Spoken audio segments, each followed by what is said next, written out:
어떤 일이든 열정을 쏟지 않고 열매가 있을 수가 없습니다. 여러분의 사업이든 공부이든 개인의 어떠한 일이든 남들보다 더 앞장선 열심을 가지고 더 일찍 일어나고 더 열심히 일하고 더 패션을 쏟아부을 때에 그 일이 결실을 맺고 열매를 거두는 것입니다. 하나님 나라 일도 마찬가지입니다. 가만히 있는다고 하나님 나라가 이루어지는 것이 아니라 예수의 제자가 된 여러분의 심령 가운데에 열정이 있어야 돼요. 반드시 하나님 나라를 이룩하겠다고 하는, 복음을 땅끝까지 전파하고 하나님의 나라를 세우겠다고 하는 이 간절한 열정이 우리 심령 속에 존재하지 아니하면 절대로 하나님 나라는 이루어질 수가 없고 복음 사역의 열매는 맺혀지지 않는 것입니다. 그러므로 이 마지막 시대에 여러분과 제가 참 예수를 따르는 사람들로서 어떤 열정을 가슴에 품고 살아가야 할까? 우리 마음의 열정을 어디에다 쏟게 되면 하나님의 나라가 이루어지고 하나님의 비전이 성취될 수가 있을까? 이 문제를 오늘 주신 이 본문을 가지고 함께 나누어 보려고 합니다. 오늘 같이 그 본문에 보시면은 예수님의 대를 이어서 하나님 나라 꿈을 계승해갈 사도들의 명단이 공개되어 있습니다. 11명의 명단이 나열되어 있죠. 근데 그 중에 특이할 인물 하나가 있습니다. 13절에 보시면은 시몬이라고 하는 사람이 나옵니다. 예수님의 제자들 중에 시몬이라는 이름을 가진 자가 2명이 있었습니다. 그 중에 한 명은 우리가 너무나 잘 아는 유명한 베드로의 이름이 시몬이었습니다. 베드로는 12제자 가운데서도 수제자였고 복음서와 사도행전서에 가장 많이 등장하는 유명한 이름이었죠. 근데 또 한 명의 시몬이 나오는데 이 사람은 전혀 알려진 바가 없는 시몬이었습니다. 어떤 행적을 했는지, 성경의 어떤 사건 가운데 연유가 되었는지 거의 기록이 나오지 않는 그야말로 무명의 제자라고 부를 수가 있습니다. 그런데 오늘 본문에 보게 되면 이 시몬을 묘사할 때 그 앞에 붙은 단어가 하나 있죠. 그 단어가 무엇인가요? 셀롯인이라고 하는 단어가 붙어 있습니다. 이 셀롯인이라고 하는 것은 영어로는 zealot이라고 합니다.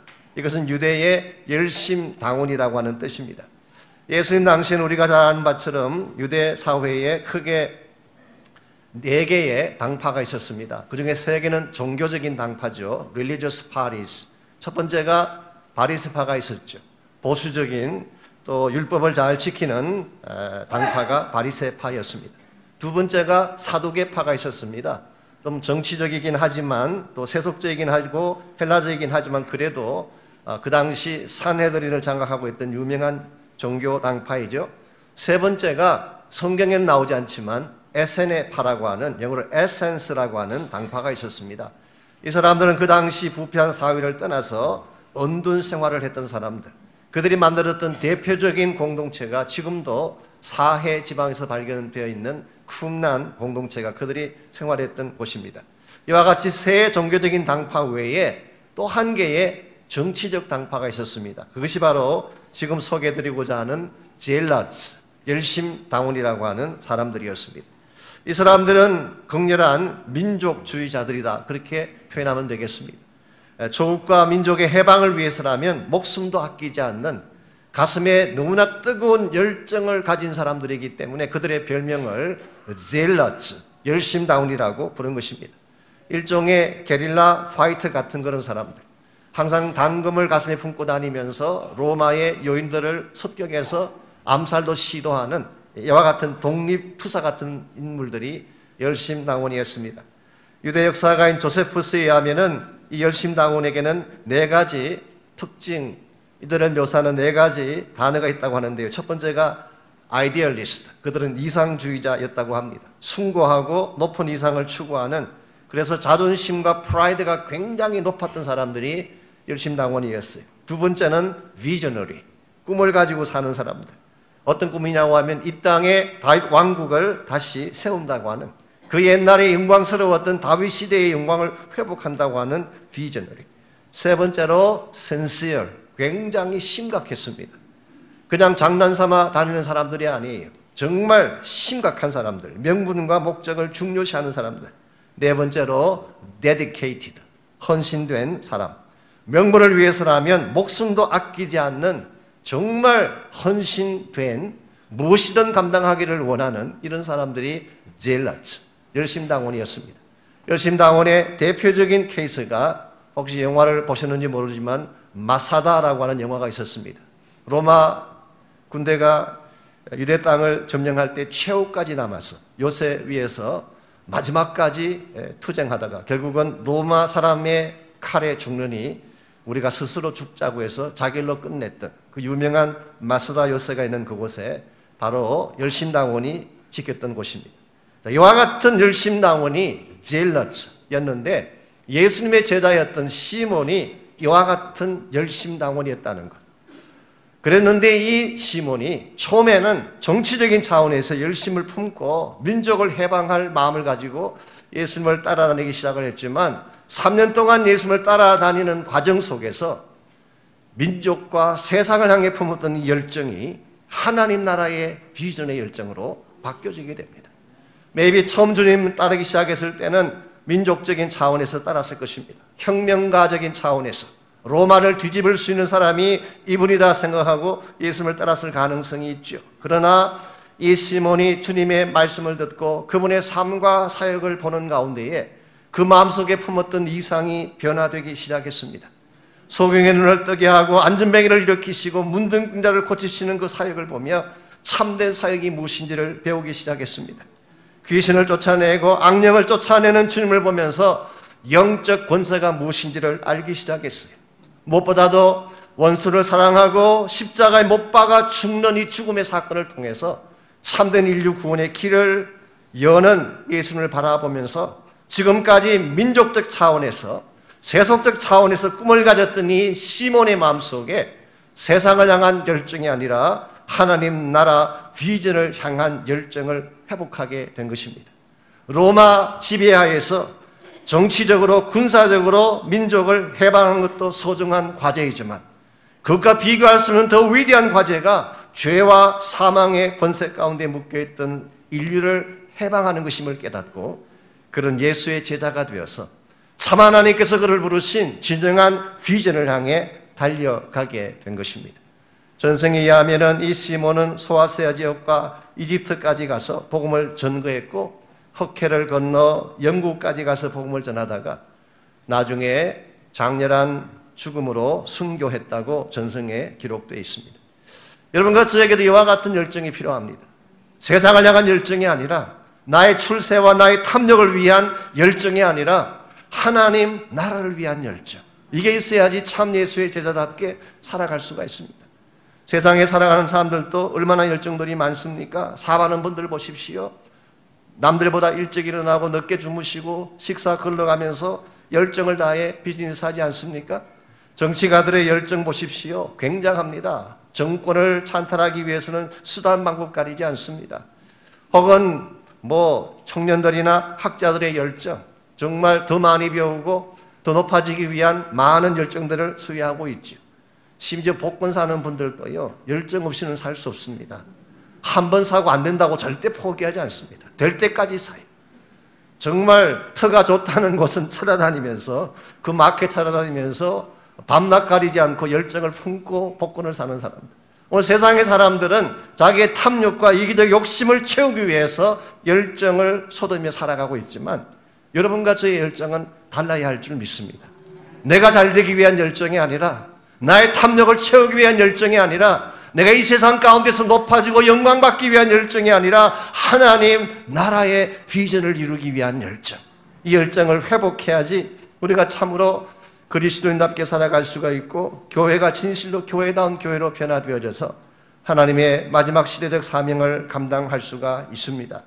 과연 우리가 어디에 열정을 쏟아붓게 되면 주님의 비전에 부름받고 하나님 목적을 위해 바르게 쓰임받으며 살아갈 수가 있을까요? 오늘 본문에 보시면은 이 시몬이 열정을 쏟았던 세 가지 영역이 나옵니다. 이 세 가지 영역을 하나씩 생각해 보면서 우리가 어디에 열정을 쏟을 때 우리가 하나님께 부름받고 주님의 비전을 위해 쓰임받을 수 있을지 이것을 함께 나누는 시간 됐으면 좋겠습니다. 제일 첫 번째로 우리가 주님의 비전에 쓰임받으려면 기도의 열정을 쏟아야 합니다. 기도의 열정을 쏟을 때 우리를 통해서 하나님 나라의 비전이 열려지게 되는 것입니다. 14절 말씀 보겠습니다. 여자들과 예수의 어머니 마리아와 예수의 아우들과 더불어 마음을 같이하여 오로지 기도에 힘쓰더라. 즉 앞에 등장하는 11명의 제자들과 또 예수님을 따랐던 사람들이 마음을 같이하여 어디에 전념했다는 것입니까? 기도하기에 전념을 다하였다.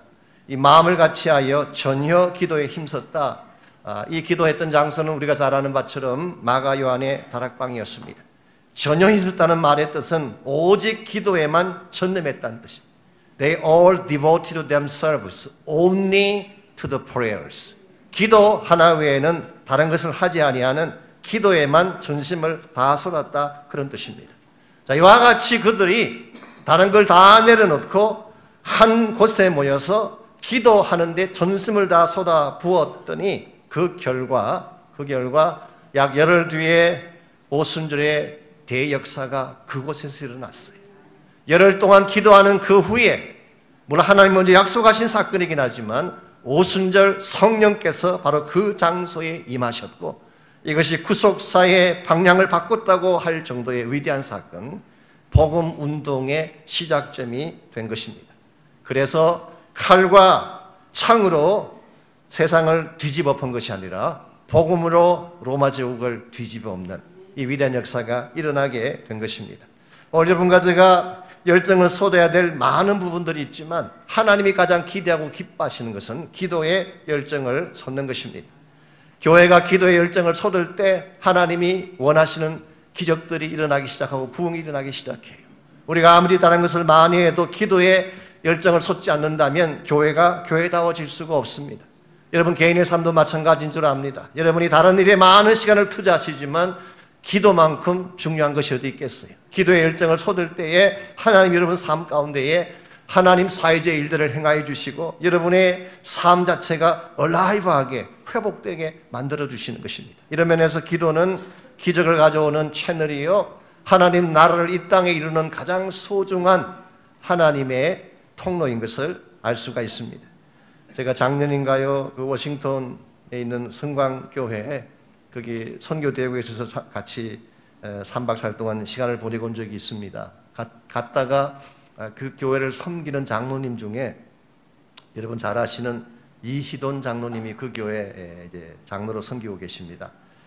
식사할 기회가 있어서 같이 식사를 하는데 여러분 아시는 대로 그분이 간증을 많이 하셨잖아요. 가는 곳마다 간증 집회를 많이 하시고 이 지역에 와서도 간증을 많이 하셨는데 어떤 분들은 좀 그분이 과장이 심하다 그래가지고 뭐 또 그 테이블 연구하는 분도 나오고 그러셨어요. 한데 그 연구할 필요까지는 없는데 그 리서치 해가지고 찾아내서 뭐 리포트하고 그런 분도 계셨는데 어쨌든 그분의 간증을 들어보면은 우리가 듣기에 좀 너무 지나치다고 생각될 만한 일들이 막 일어났어요.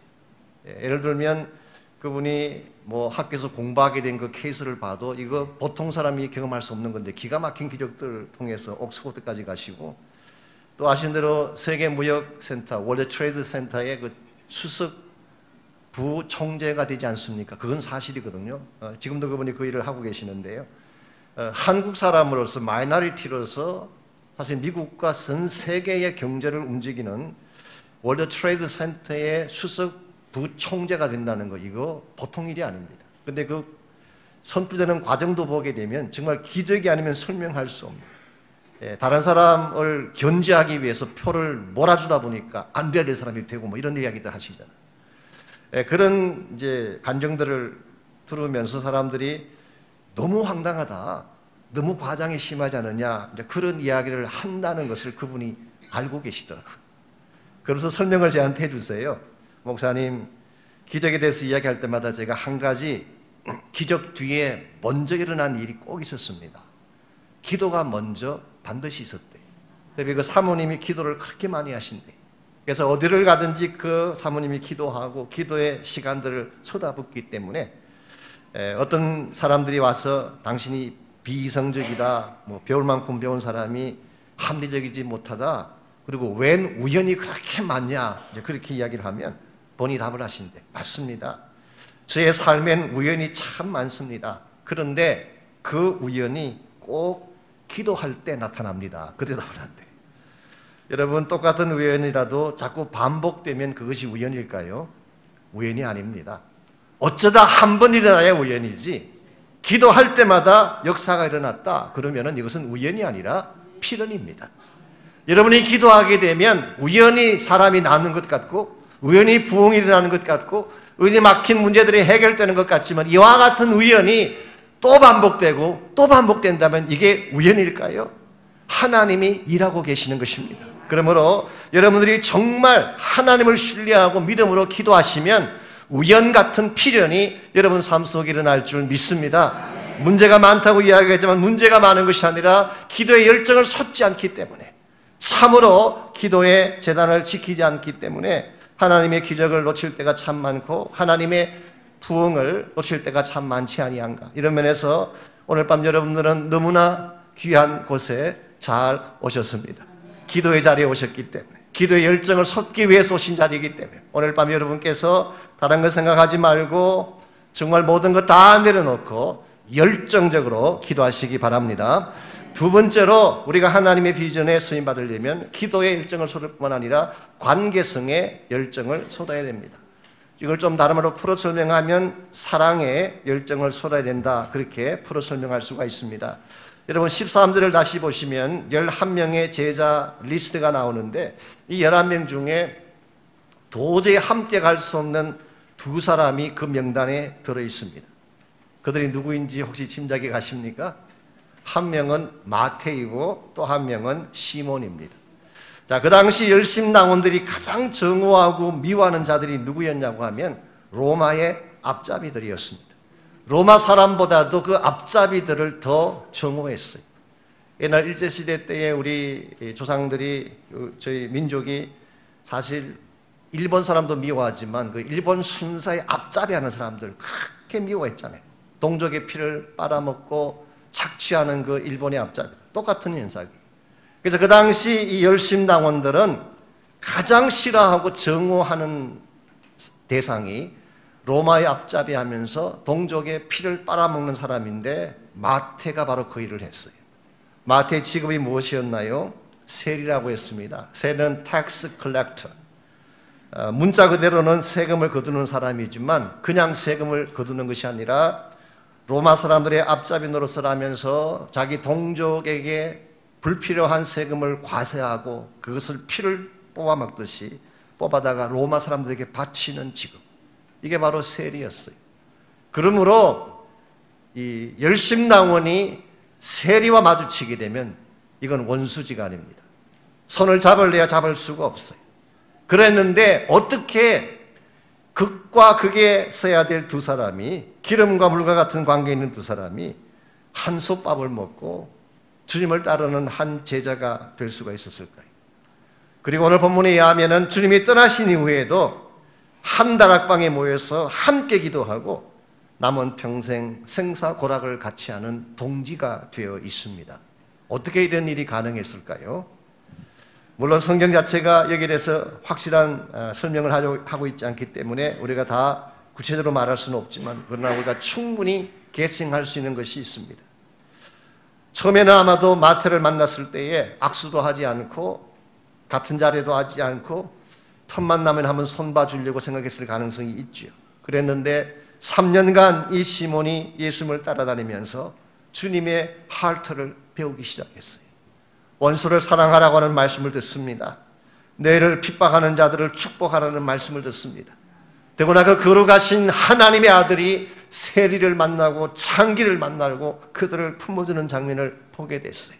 그때마다 시몬의 마음속에 찔림이 왔어요. 도대체 이 주님께서 마음에 품고 계시는 하트는 어떤 것인가? 그러던 중에 드디어 어느 날 십자가를 지시고 처형당하는 장면을 목격하게 됩니다. 웬만한 사람 같았으면 자기를 못 박는 자들을 저주하고 추구해야 마땅한데 그 주님이 마지막 숨을 거두시기 직전에 아버지여 저들이 하는 것을 저들이 알지 못합니다. 저들의 죄를 용서해 주십시오. 이 마지막 한마디 절규가 이 시몬의 차디 찬 가슴을 치고 들어온 것입니다. 그리고 그 원수된 마음, 그 정오심의 마음을 깨뜨리고 들어와서 참으로 주님께서 품으셨던 그 하트를 시몬이 품기 시작하면서 마태 아니라 마태보다 더 악한 자라도 받아들이고 품는 그런 제자가 된 것입니다. 여러분과 저의 삶 가운데도 이와 같은 마음의 자세가 필요합니다. 우리 주변의 사람들을 보면 다 우리 마음에 딱 드는 그런 사람들이 있을까요? 혹시 결혼하신 분들 아내가 100% 마음에 드시나요? 남편들은 또 아내가 100% 마음에 드시나요? 내 마음에 딱 드는 그런 사람 없어요. 누구에게나 허물도 있고 약점도 있고 모자람이 있는 것입니다. 그런데 만일 그들에게 사랑의 열정을 가지고 그들을 품기 시작한다면 나도 변하고 그들도 변화되어지는, 이게 사실은 우리가 인생을 살아가는 하나의 지혜라고 할 수가 있습니다.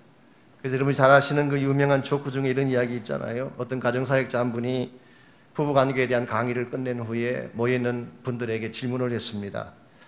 다시 결혼하게 된다면 현재 배우자와 결혼하겠는가 그렇게 물었을 때에 아무도 손을 든 자가 없었어요.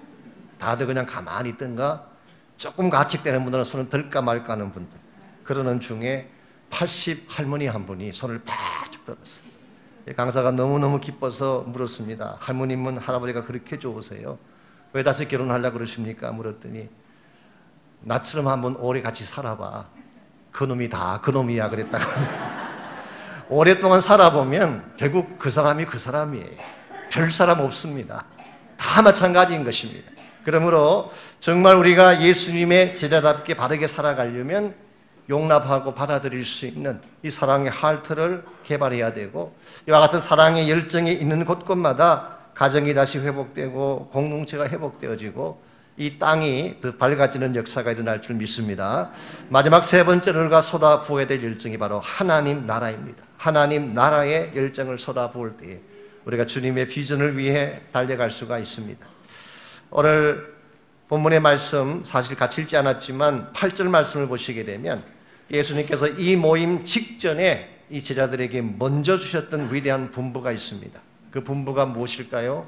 우리가 너무나 잘 아는 우리 사도행전서의 주제 구절이라고 할 수 있는 귀한 말씀이죠. 8절 말씀, 오직 성령이 너희에게 임하시면 너희가 권능을 받고 예루살렘과 온 유대와 사마리아와 땅끝까지 이르러 내 증인이 되리라 하시니라. 여러분이 이 말씀만 읽으면 좀 비교가 안 되는데요. 6절과 한번 비교해서 읽어보게 되면 오늘 이 본문으로 와서 기도하는 중에 시몬의 마음이 어떻게 바뀌었는지를 짐작해 볼 수가 있습니다. 6절까지만 하더라도 제자들이 이스라엘 나라를 회복하심이 있대냐고 물었어요. 여기서 물은 이스라엘 회복은 뭘 의미할까요? 정치적 회복을 말하는 것입니다. 주님이 마지막 떠나시는 그 순간까지도 아직도 fully 주님의 비전을 잘 이해 못했던 것 같습니다. 그래서 이스라엘을 회복하는 것이 이때이냐 물었을 때에 그때 예수님이 다시 답변하시기를 아니다. 성령이 임하면 너희가 예루살렘에서 시작해서 복음 들고 땅끝까지 나의 증인이 될 그때에 바로 내가 준비한 하나님의 나라가 세워진다. 그렇게 말씀해 주셨어요. 여러분들, 우리가 이 땅에 살아가면서 우리가 할 수 있는 일들이 많습니다. 직장도 가져야 되고 사업도 해야 되고 학생은 공부도 해야 되고 여러분 나름대로 마음에 품고 있는 수많은 계획과 목적과 꿈들이 존재할 것입니다. 그러나 그 모든 꿈과 계획들이 만일 이 땅만을 위한 계획으로 끝난다면 여러분의 그 모든 계획은 언젠가는 허무함을 느끼게 될 것입니다. 여러분이 설사 세상이 요구하고 있는 최고의 지위까지 올라가 보십시오. 많은 돈을 벌고 많은 지위를 확보하고 수많은 사람들에게 박수받고 권세를 가지게 되는 최고의 지위까지 한번 올라가 보십시오. 만족할 수 있을 것 같습니까? 아닙니다. 스틸 마음에 허무함이 있어요.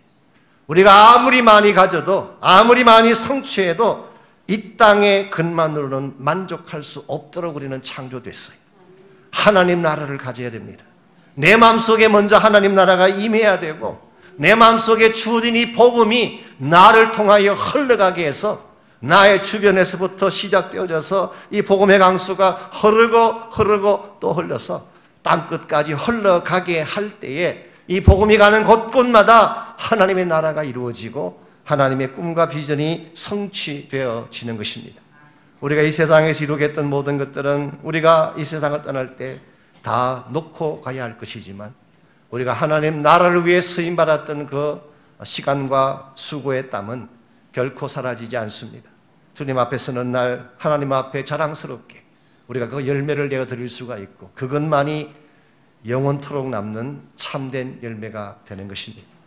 물질도 사라지고 영광도 사라지고 이 세상으로 다 사라지지만 여러분이 복음을 전해서 구원받았던 그 생명은, 그 성도 한 분 한 분은 여러분과 함께 천국에 올라가서 영혼을 함께 보낼 결코 사라지지 않는 가장 값진 열매가 되는 것입니다.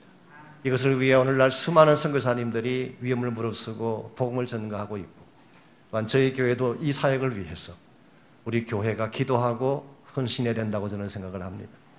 제가 2006년도인가 7년도에 성지순례를 다녀왔잖아요. 그때 같이 가신 분들이 많이 계시는데, 성지순례가 끝나는 부분쯤 왔을 때에, 그 졸단에 왔을 때에, 제가 사실은 성지순례 가운데 은혜도 많이 받고 도전도 많이 받았지만 제가 가장 마음속에 크게 찔림받았던, 도전받았던 곳이 졸단의 버스 안에서였습니다. 가이드 하시는 그 전도사님이 평소에는 밝게 이야기하시고 재미있게 이야기하시고 그러셨는데 딱 한 번 말을 멈추고 울먹이던 순간이 있었어요. 그게 졸단 버스 안에서였어요. 그때 무슨 이야기를 하셨냐고 하면, 이 졸단에, 요르단이죠, 요르단에 이라크 사태가 벌어지기 전까지만 해도 약 150명의 선교사님들이 계셨대요. 근데 지금은 다 떠나고 4명이가 남아있대요. 그리고 이 4명이 섬기는 교회가 몇 군데 있는데 그 교회마저도 주일날 제대로 예배를 드릴 수가 없대요. 너무나 테러리스트들이 협박하고 공격을 하기 때문에. 그래서 한 번은 편지가 왔대요. 테러리스트가 보내는 편지가. 몇 월, 며칠, 몇 시에, 즉 주일날 예배 시간입니다. 그 시간에 그 교회를 폭파시킬 것이니까 알아서 하라고 하는 편지가 왔어요. 우리 같으면 어떻게 했을까요? 그날 그곳에 가면 폭탄이 터지는 것입니다. 그랬는데도 불구하고 정말 몇 명의 신실한 성도들이 폭탄이 터진다고 하는 그 시간에 그 자리에 가서 기도하며 예배했다고 하는 그런 말씀을 하셨어요. 그때 저에게 굉장한 찔림이 있었습니다. 이 사람들은 이와 같이 복음 때문에 목숨을 걸고 진정한 차원의 천국의 비전을 바라보며 살아가고 있는데, 우리는 그렇게 부유하고 그렇게 넉넉하게 잘 살면서도 이와 같은 하트가 없지 않는가에 대한 자책이었습니다. 여러분의 마음은 어떤지 모르겠어요. 여러분들은 복음에 관심이 있으신지요? 생명에 관심을 갖고 사시는지요? 우리가 오랫동안 교회 다니다 보면 나도 모르는 가운데에 루틴하게 됩니다. 타성에 젖게 되고 당연시하게 되고, 그래서 우리의 눈에 눈물이 말라가기 시작하는 것이 우리 모두가 겪고 있는 영적 현실일 수가 있습니다. 그러므로 오늘 이 밤에 우리가 다시 한번 주님의 하트를 달라고 기도하시고, 주님의 마음을 가지고 정말 주님 오시는 그날까지 우리가 정말 열정을 쏟아 달려가야 될 길이 어딘지를 깨닫고 그렇게 주님 앞에 헌신하는 그런 시간 가질 수 있기를 바랍니다.